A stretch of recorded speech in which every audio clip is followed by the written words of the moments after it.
Hello, ladies and gentlemen, and welcome back to Mass Effect. In the last episode, we recruited the Solarian scientist, Dr. Morden Sulis, for our team. This episode, we're going to be actually doing some side quests for a fair while. First we've got a load of stuff to handle on the Normandy, then it's going to be some side quests, and then we'll get on with dossiers again next episode. So the first thing we're going to do is have a little chat with Miranda. Commander, what can I do for you? Now, every squad member now has the option, now that we have Morden. In Investigate, they have the Normandy Upgrades option, which will allow them to suggest an upgrade for the ship. Have you got any ideas for potential upgrades we could make? A few ideas, yeah. Here, take a look. And I'll bring you to the research screen, and I'll update the visualizer, where you can research them now. Miranda's given us access to the Advanced Mineral Scanner, which massively speeds up the planet scan process. Can't afford it at the moment, because we need 3 times more iridium than we currently have. But I've unlocked that now, and I'll be researching it as soon as possible, because it makes everything else quicker and easier. Whenever you have the time and resources, let me know. Now, we could actually, I suppose, while we're here, have an actual conversation with Miranda. Do you have a minute, Miranda? Of course. I'm just finishing an operation report. I'm impressed, Shepard. So far things have gone exceptionally well. As Cerberus operations go, this is one of the best I've been a part of. Maybe that's because this isn't a Cerberus operation. Not to you, maybe. But I report directly to the elusive man. And I'm here because he wants me to be. Cerberus gave you a second chance, Commander. Maybe you should do the same for us. What did Cerberus do that made you so loyal? I suppose you deserve to know. Do you remember when I told you how I was genetically altered? Well, that wasn't my choice.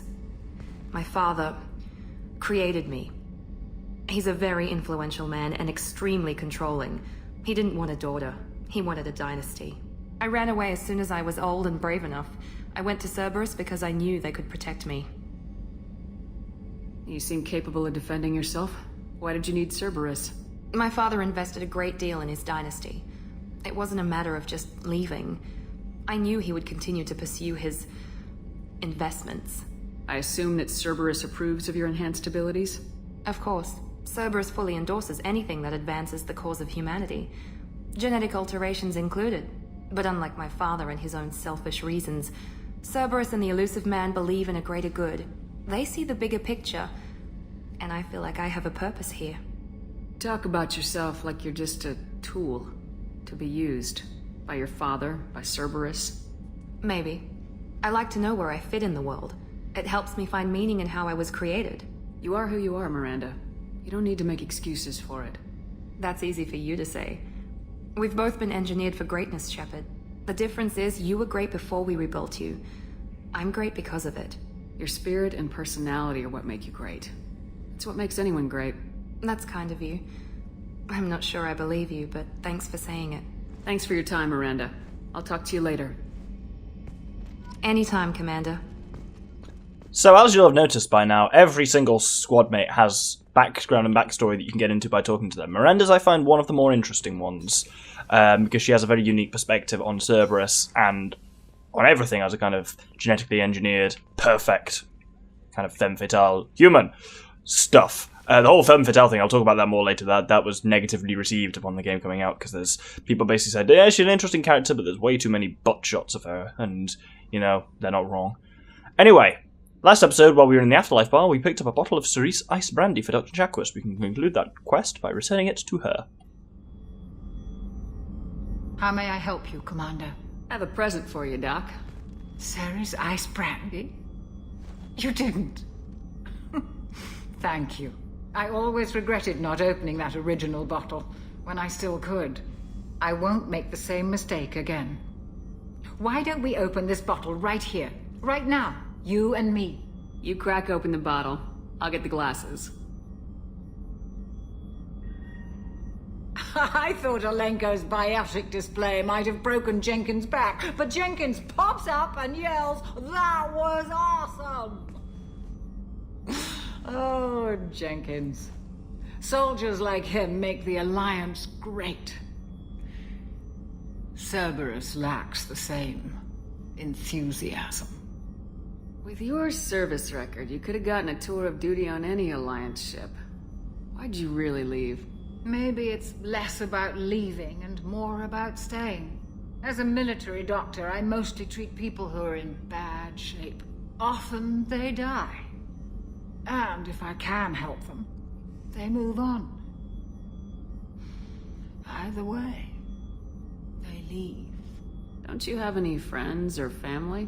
No, not lacking friendship. Just stability. Jeff, Joko will always have Vrolik syndrome. He would never admit it, but he needs my help, and he always will. I wish it weren't, but sadly, it's true. To the people we care for. May we never take them for granted.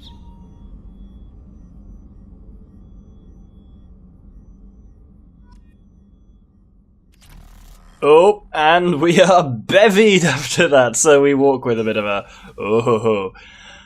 But that little scene I really like, not only because it's nice to reminisce with some of the old Normandy crew members about some of the Normandy crew members that are no longer with us, but also Dr. Chakwas. So, you may have noticed, I like squadmate conversations that give you an interesting perspective, as most of them do. Dr. Chakwas' one gives a very interesting perspective on what it's like to be a kind of army or like combat doctor, and I think that's really impressive with what, not impressive, but just interesting what she says about how if people she treats either die or if she manages to heal them, they move on anyway. It must be difficult to form relationships and attachments and that kind of thing. It's really very interesting. Anyway, got green across the board. The forward tanks are buoyant and elevated. Are you talking about the Normandy or Miranda? I'm talking about the one that's covered and protected, not bouncing in the breeze. I don't know. Operative Lawson's uniform is very official. It always makes me stand at attention. You're such a dog. I'd not heard that before. That's kind of grim, also kind of funny. And at least they are, what's the word, lampshading the fucking cat suit that Miranda wears. Anyway, in the last 2 episodes ago, maybe, we got the FBA coupling for the engineers. I believe they've now installed it off camera, but we can talk to them about it to finish up the quest. Oh, I didn't mention as well, I will have updated the visualizer though, we got a Medigel capacity upgrade for getting the brandy for Dr. Chakwas, so that's actually a really handy one to do. This quest doesn't get us quite as much good stuff, but hey. You're the best, Commander. We just got those FBA couplings installed. Now we only have to calibrate every week instead of every day. We're thinking about celebrating our newfound free time with some Skillian 5 poker. Want to join us? Come on, Kenneth. The commander doesn't want to play cards with grease monkeys like us. Actually, that sounds interesting. Fantastic. I'll get the cards. Now, you can either boast on your way in, say I play for fun, or I play for keeps. In either of those situations, you will win 50 credits, I think? You also have Charm and Intimidate options. The Intimidate option, remember, I'm your boss. Or, my personal favourite, which I'm going to go for, the Charm option. Go easy on the new guy. My Skillian 5's a bit rusty. You'll be easy on the rookie, right? Of course, Commander. It's all friendly. Yeah, right. You won 500 credits playing Skillian 5. Same thing happens if you'd chosen the Intimidate option, but just for different reasons. And the Charm one I much prefer as a personality move for Shepherd. Shepherd. Be gentle on the rookie. I can't believe we fell for that. It's so worth losing to see you taken down a notch. Beat me at my own game. You're alright, Shepard. One of the things Mass Effect does so well is everyone feels really real. Like, everyone, at least on the ship, they've got proper personalities, they've got depth of character. What I want to say, but I feel like it's the wrong phrase, is everyone feels very human. But that goes for the aliens as well. Man, I was saying this the other day with, like, humanitarian. We don't have a word for those kind of positive things because we don't have... There aren't other sapient species, so those phrases just don't come up. We need an equivalent of humanitarian that isn't focused on our species. It's interesting, I guess you never really think about it, but all of our terminology is obviously focused on the name of our species because we don't know any others. I wonder if that would change if we encountered aliens. I'm kind of rambling at the moment, but research terminal. We got some stuff to do. I'm going to get that Medigel capacity, which we got from Dr. Chakwas. I'm also going to show off some things. Am I? Ship enhancements. Did I? Oh. That was a lie. Upgrades. Interesting. It doesn't appear to be here. Oh, I'm an idiot and can't read. Ugh. Commander, you've received a new message at your private terminal. There we go. So, as I've mentioned, I have played through this game before in anticipation of the Let's Play and made notes. My notes say terminal in them, and I took that to mean research terminal, but I meant terminal as in Shepard's private terminal. And that's what I was supposed to do. Well done me. I'm very smart. So, we've got a couple of things. We've got one from Chief Medical Officer Chakwas. Commander, I've done further investigation regarding your facial scarring, and the old adage of mind over matter holds true. Negative attitudes and acts create adverse reactions with your cybernetic implants, while peaceful thoughts and compassionate actions promote healing. If you maintain a positive outlook, I believe your facial scarring will heal on its own. Otherwise, there is surgical equipment we could use to insulate your cybernetic implants and accelerate your healing process, regardless of your mental outlook. I've updated plans for new medical equipment to your research terminal in the tech lab. And, indeed. Oh, we got a different thing as well. Let's ignore that quest for now. Shoo, go away. I'll talk about that much later. Go away, shoo! There's a thing there. There we go, medbay upgrade. So I'll add that to the visualizer. It's expensive, costs 50,000 platinum. But yeah, heals. You see, I got some, like, they're very vague, but I have got like little scars on the side of my face. The more robusted you are, the worse they'll get. And you get like red eyes and stuff like that at the end, which is kind of cool. But even regardless of morality, you can override that by researching the thing. I'm not going to bother researching because I'm just going to be nice to everyone, as was the plan anyway. But nice to know the options there.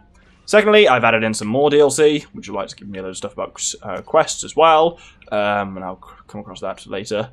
Oh, the Alliance was grateful to receive the information you found at the Normandy's crash site. We sent it to the affected families. By finding those dog tags, you have provided a peace of mind for a lot of people, Commander. I thank you on their behalf. 19 people out of 20. Should probably finish that at some point. Finally, the ARC projector. From the Elusive Man, Shepard. We recently had an incident involving Geth at one of our outposts in the Skillian Verge. Don't worry, I'm not sending you off to chase anything down. Our operatives waged a highly successful battle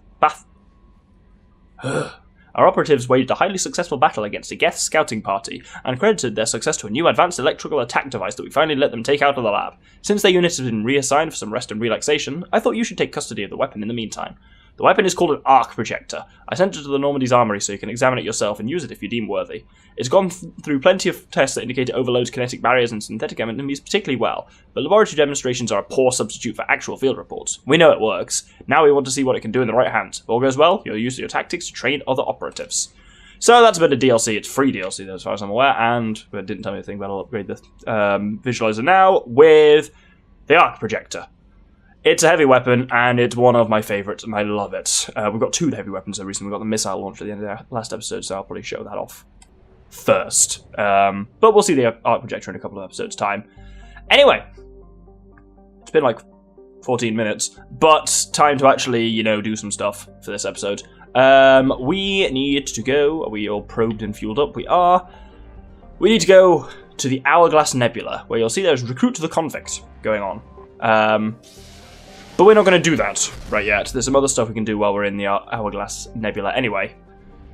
So the prison ship Purgatory, where we recruit convicts, is a whole thing, which we'll come to next episode. But for now, we can leave the system, and we need to head up and left to the Ploitari system.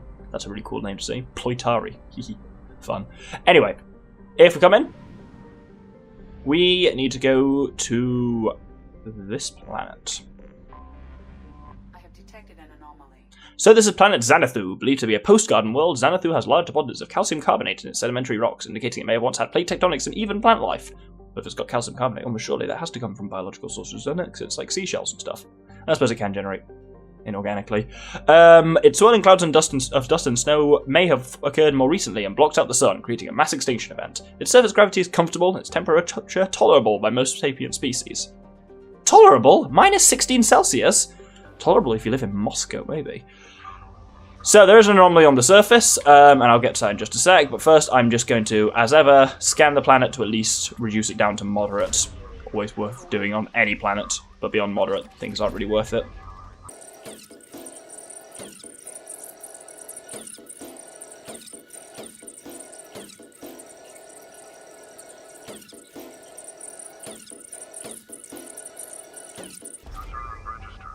So, with that done, we then follow the white arrow and drop a probe on the anomaly itself. Scans have found something. Alliance hotspot detected. Alliance sources request that all ships keep watch for signs of the missing freighter MSV Estevanico, lost 1 year ago in this sector. Any data that sheds light on the Estevanico's fate will be rewarded. Surface scans indicate the presence of a large shipwreck. Signature bears similarities to that of the Alliance merchant freighter MSV Estevanico. Structural integrity is critical. Life support is damaged, but capable of sustaining a skeleton crew. Recommend extreme caution. So, like a number of quests, this one can't be acquired anywhere else. You get it like literally scanning the planet it's on to start it off. So that's where the visualizer came up now. With that done, let's land.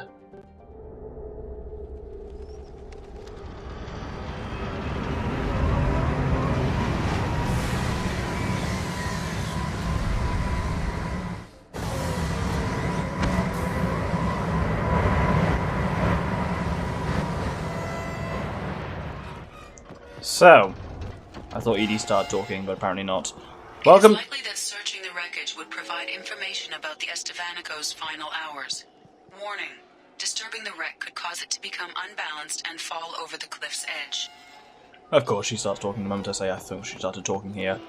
So, this is the wreck of the Estevanico.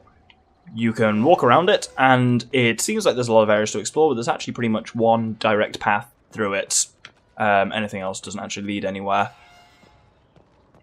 I have some issues. Okay, I have two major issues with this mission. Oh god. Oh, I can just see the cliff rocking in the background. We need to bring these loose tiles down while we're here. That becomes important later, trust me. Two issues with this mission. One of them... Ooh, that's cool. Creepy. One of them is that I'm really jumpy, and whenever there's a loud noise on this ship, I tend to jump. As you will probably notice. Number two is I find it difficult to believe that what we're doing would actually happen. As in, we're walking around this ship, and by doing so, our changes in weight cause the ship to move and destabilize. Look at the size of this thing. Right, let's base this on actual estimates for, like, real ships, or at least either battleships or actual, like, spaceships that we've made. Ship this size would weigh in the order of hundreds of tons. And the game expects me to believe it's being destabilized by a, what, including armor, 100 kilo human? Yeah, that's a bit of a tough one to swallow. I guess it could just be really... Ooh, I can avoid the advanced material scanner. Wonderful. Thank you for letting me know, game. That's actually quite helpful. Maybe it's like that it's really finely balanced, but it would have fallen by now. That's the thing. If it's been here over a year, and yeah, finally us coming here is what makes it, like, destabilized to that level, hardly. The thrusters from the shuttle is what I would have been worried about. One human walking around, that ain't gonna do much. So that always slightly annoys me with this mission. The other thing is, yeah, I'm jumpy as knobs, but as I say, it's a fairly... Get up there! There we go. It's a fairly linear route through it, so just gotta proceed down there. Oh, you can't really see anything there. Once we get to the edge here, I'll show you a bit more clearly where we're going. Because if we go down there, there you go, you see that red flashing thing? That's where we're aiming to be. So...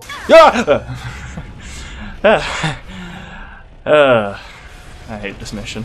The worst thing... Oh, God. See, this is the funny thing. I'm absolutely fine with heights. I would have...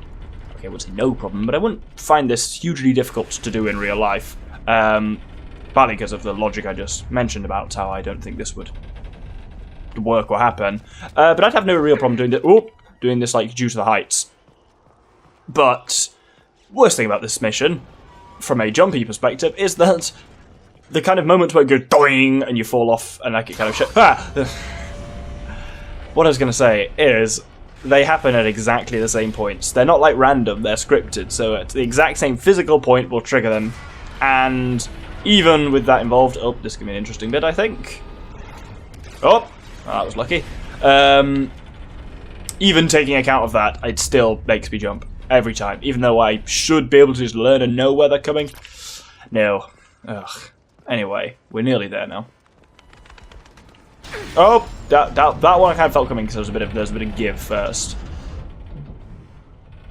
What are we perched on? we'd only be rocking. We'd only be rocking like this if we were actually on like a pinnacle, like a point going into the midsection of the ship or something like that. Because if we're partway on a cliff, we wouldn't be rocking off anywhere near this amount.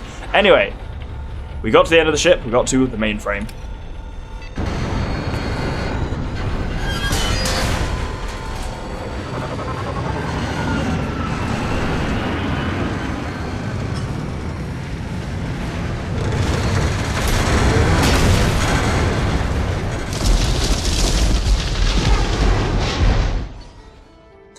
And that is the MSV Estevanico completed.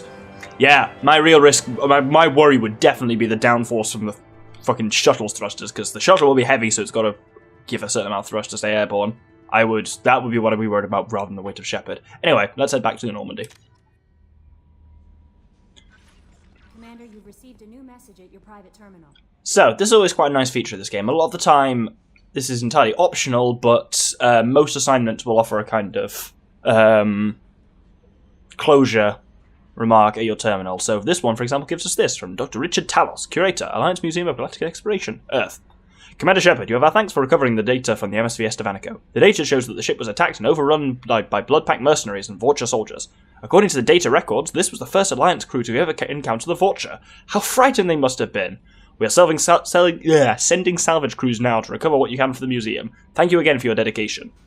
On a whim, I looked up Estevanico to see where that comes from. It is just a Spanish version of Stephen, but if you at least search it on Wikipedia, it gives you Estevanico was apparently the name given to the first black man to ever visit the Americas, as in African.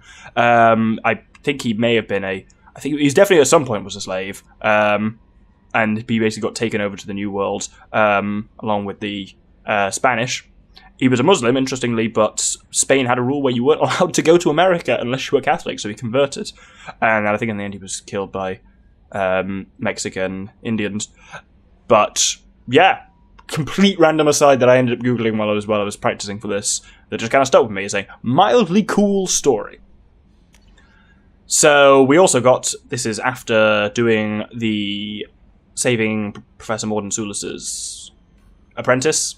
What's the word? Assistant. There we go. On Omega, he sent us a message as well. Commander, I wanted to thank you again for saving me from those Batarians. I thought I'd seen the worst of people's anger and fear at Dr. Sulis's clinic. I had no idea how much anger his work is keeping in check, how bad it really was. If not for you, I'd be dead. Thank you. The clinic is doing well. You got rid of most of the plague, and I've been able to handle the rest without too much trouble. The Blue Suns keep offering to take over security here. I keep the mechs powered on. I won't make the same mistake twice. Thanks, Daniel. So yeah, that's nice to just get closure on assignments generally. I think we'll finish off by just quickly researching this planet scanner and just showing it off. What are we at now? 20-something minutes. Ship enhancements, advanced mineral scanner, boink. So, what this basically means is that we get more resources per probe fired, and our probe, like our scanning reticle thing, moves faster over the surface of planets. So it literally does just speed up the process. And even so, people complained hugely about it, about the planet scanning process. People said it was one of the grimmer parts of the game that you just feel like you spend ages doing this. I never found that to be the case hugely. So I don't know. Maybe it's just me. It doesn't. But I kind of always found it weirdly soothing as well. You know what I mean? You probably don't. It's just like, there's something nice of just going into a system and just scanning everything and just being like, yes, give me more resources. This planet is apparently rich, so I'll deplete it down to moderate as I always do.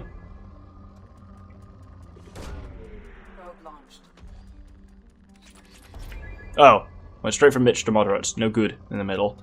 Well, yeah, once it starts being significantly below moderate, you stop getting these kind of big peaks, and then you're just left on kind of like little stuff like that's technically like peaks that will get you something of both iridium and platinum, but it's really naff. You want those big yellow peaks, which you only really get when it's above moderate. So I guess we'll hold it there. So thanks very much for watching. We've talked to some crew people, we got some new research upgrades, and we explored the wreck of the Estevanico. Next episode, we will be going to investigate a new squad mate in Dossier the Convict. You know what? I'll end on a little teaser for that. The Convict. Jack. No last name known. Exceptional biotic ability. Note. Criminal background. Currently in custody. Jack is rumoured to be the most powerful human being ever encountered. Very little additional data regarding Jack is available, except that the subject has a history of violence and should be approached carefully. Currently, Jack is being held on the Turian prison ship Purgatory. Cerberus has negotiated for the prison's release. That's what we'll be doing next episode, to get a little teaser to give you something to look forward to. Thank you very much, and good day.